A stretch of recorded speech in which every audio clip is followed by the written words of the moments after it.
California is full of natural wonders, especially when it comes to water. From our rivers, to our lakes, to our vast snowpacks in the Sierra Nevadas. But with sustained periods of drought and a large population spread out across the state, our water supply is complicated. That's why we're turning to you, California students, to come up with innovative ideas on how to better care for our water. This is the Cal Water H2O Challenge.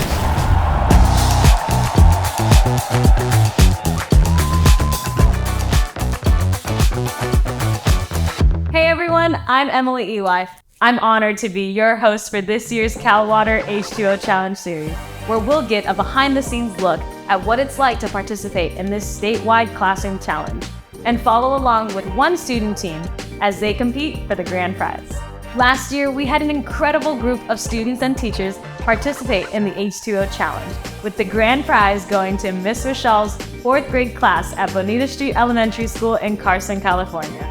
Their project focused on water pollution and led to the formation of a new recycling and composting club at their school. This year, we're so excited for a whole new batch of student projects that design and deploy solutions for local water issues all over the state.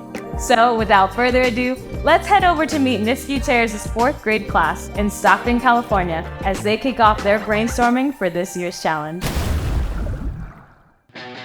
My name is Yesenia Gutierrez, and I'm a 4th grade teacher here at Hoover School in room 34. My students are so sweet. They're actually some of the most caring kids I've ever met. They love to learn. They love to have dance parties in my classroom, and they're just really awesome people. This year, I decided to join in and participate in the challenge because just seeing the detriment of being in a drought it's crazy. I mean, we got a lot of rain and it was beautiful, but still, we still need to save water. We started learning about how to start a garden, and from there, the kids started just coming up with so many questions. How do we get water? Because we don't have a sprinkler system. How are we going to start this? How do we grow if we don't have water? Our garden's going to be crops and plants, like flowers and vegetables. People use too much water, and if you didn't know, plants take what they need and leave what they don't.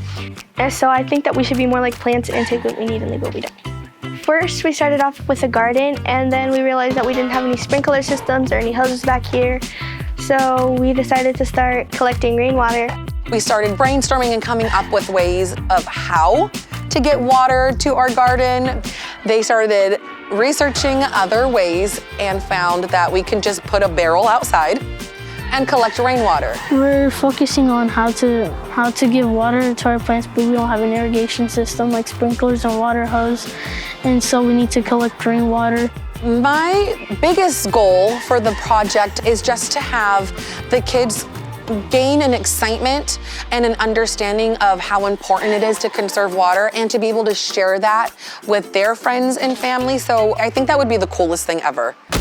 Such an impressive group of students, and I can't wait to see where Miss Gutierrez and her students go from here, as they move from the brainstorming and research phase into the designing, building, and presenting phases.